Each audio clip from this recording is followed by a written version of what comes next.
Good morning, and thank you for tuning in with me today. I wanted to come on camera because we have some very significant weather on the horizon that we need to discuss. We are going to be taking a careful look at a major snowstorm that is developing for the Mid-Atlantic and the Northeast, and it will also affect portions of the Ohio Valley. Our forecast models are pointing toward a period of considerable cold that is likely to stay with us through at least the first half of December. This particular weather pattern also brings with it several opportunities for snowfall over the next few days. Now, let's turn our attention to what is happening right now. We are continuing to track an active winter system as it makes its way through the region.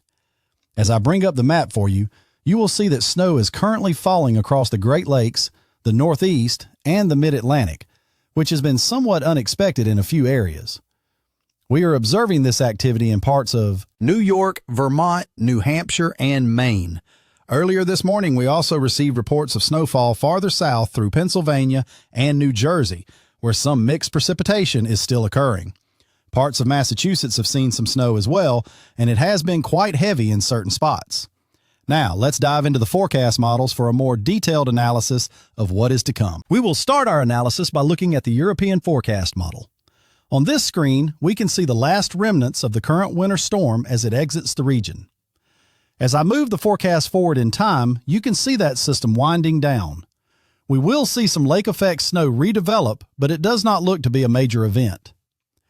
After this system passes, our next winter storm will begin to organize. This next storm begins to come together as early as the 1st and 2nd of December. This particular map you are seeing is for 7 p.m. on December 1st, which is tomorrow evening. Already, we can see snowfall developing across the plains, the Midwest, and the Great Lakes. Farther to the south, there is also some thunderstorm activity in the deep south, which tells us this is quite a potent system. I fully expect that we will see a variety of impacts from this storm. As we advance the timeline to the morning of December 2nd, at approximately 10 a.m., you can see this system becoming much more organized. A center of low pressure is developing over the Carolinas and Virginia. Although there will still be showers and thunderstorms to the south, the main story will undoubtedly be the significant snowfall taking place from the Ohio Valley through the Mid-Atlantic and on into the Northeast. Moving into the afternoon hours, we can observe the low-pressure system strengthening very quickly, a process we call rapid intensification. This is a clear sign that the snowfall is going to become heavier as time goes on. The center of this low is situated just off the coast of North Carolina and Virginia, and it is tracking to the northeast in the classic pattern of a nor'easter. We can see the storm's track is certainly aligning with what we would typically expect. After that system moves through, yet another strong clipper system is forecast for the plains, the Midwest, and the Great Lakes. This one appears poised to move into the Northeast as a more significant snow event, helped along by an area of low pressure offshore. So, while there are some variables at play, this particular model is forecasting a good 4 of these clipper systems over the next 2 weeks, with perhaps another one forming right after that. That storm system will eventually move out of our region. Now, it is very important to keep in mind that this is the European model, which has consistently shown a storm track farther to the south when compared to other models. This specific forecast would bring a mixture of rain and sleet to coastal cities such as New York City and Boston. Its more southerly track would keep the heaviest snow farther inland compared to other forecast guidance like the GFS and the NAM models. Those other models have projected a track that is much farther to the north. This indicates that there is still some disagreement among the forecasts, and we have variables we need to resolve to determine who will see the most significant impacts. I do expect that we will gain a great deal more clarity over the next 24 hours as new data becomes available. Now, looking beyond that storm, by the afternoon of Wednesday the 3rd, we begin to see a bit of snowfall starting to organize over the Midwest and the Great Lakes. There's also some activity developing for the Rockies and Plains, as you can see on the map. After that, colder air moves back into the region, and this is where the weather pattern becomes quite interesting. By the afternoon of December 4th, another system begins to take shape, drawing from a rich southern stream of air that is carrying a great deal of moisture. There is certainly more than enough cold air in place for winter weather. When these two ingredients, the cold air and the abundant moisture, come together, it often results in another snow system, and that is precisely what many of the forecast models are suggesting. Of course, this system is still several days out, so there is a significant chance for its track to shift. However, as of right now, the guidance shows this storm organizing and bringing its initial snowfall to portions of Missouri, Kentucky, Virginia, and West Virginia. This would occur during the afternoon on Friday the 5th. As we move the forecast forward, this storm, much like the one before it, is expected to strengthen once it moves off the mid-Atlantic coast. We then see snowfall beginning in Pennsylvania, New York, and New England by Saturday the 6th, affecting states such as Vermont, New Hampshire, and Maine, with heavy snowfall before that system finally moves away. I want to stress the potential for this forecast to change, because if this storm tracks farther south, or if the cold air is more firmly in place, the Mid-Atlantic could be looking at another winter storm in early December. This is truly a very active weather pattern. We then see a clipper system moving in right on its heels, affecting parts of the Midwest and the Great Lakes. This would likely be a light to moderate snow event that will pass through the area. That system is then forecast to move into the Northeast on Sunday the 7th and into Monday the 8th, bringing snow to those areas where the cold air remains locked in. Almost immediately after that one, on the 8th and 9th, another clipper system moves through the region.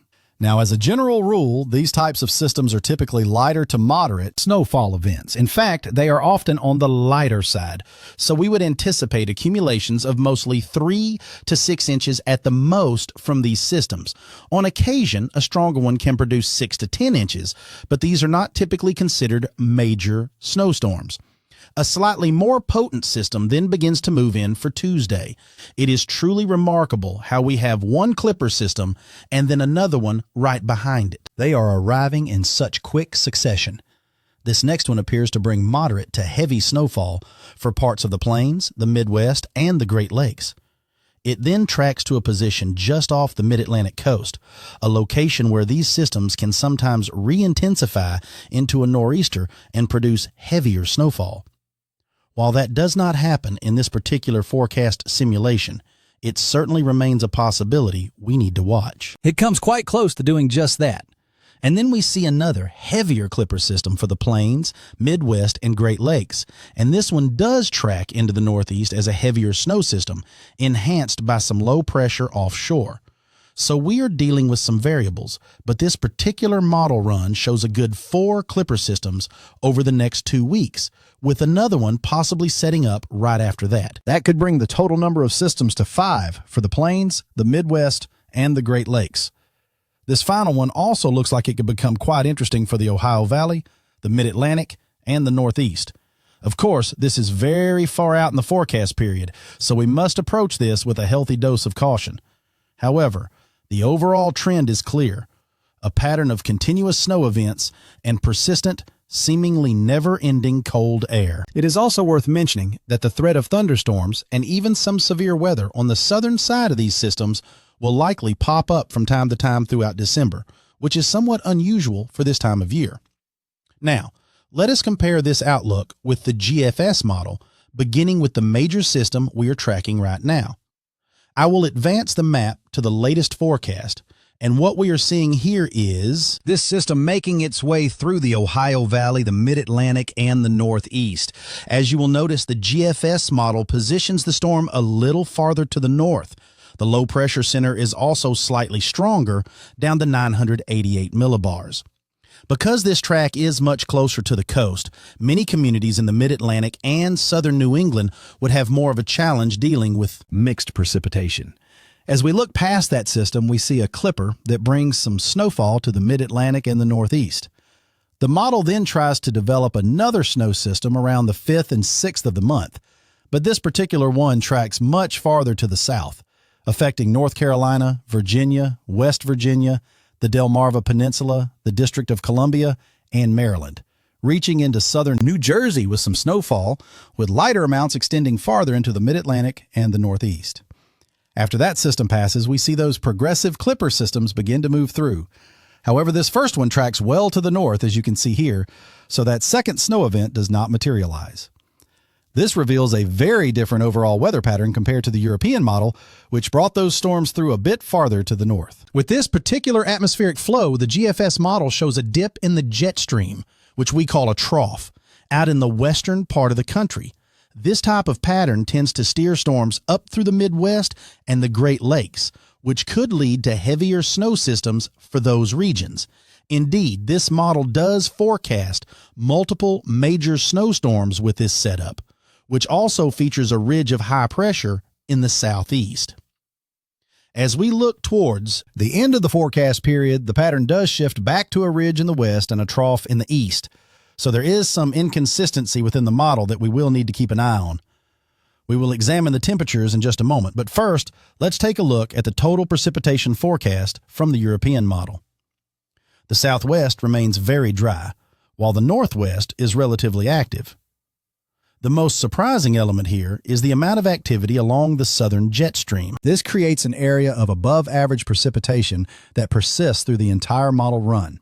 To summarize, we are seeing average to above-average moisture as this southern stream funnels weather systems directly up the east coast.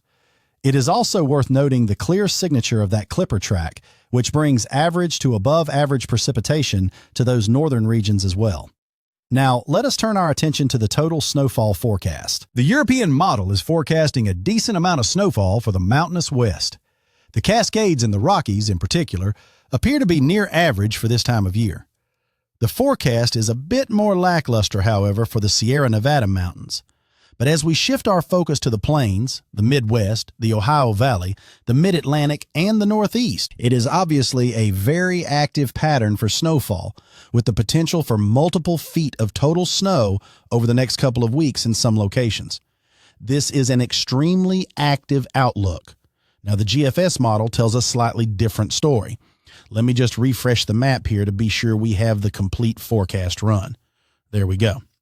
While there is still plenty of snowfall indicated, its distribution looks quite different. We also see a significant difference out west, where the GFS model is forecasting highly above average snowfall for the mountains, compared to the near average amounts shown on the European model. That is a substantial disagreement between the two. Now, looking at the temperatures on the European model, we see an Arctic blast arriving for the 1st, 2nd, 3rd, and 4th, followed by a more major one for the 4th, 5th, and 6th. Then another major cold wave rolls in for the 7th, 8th, 9th, and 10th.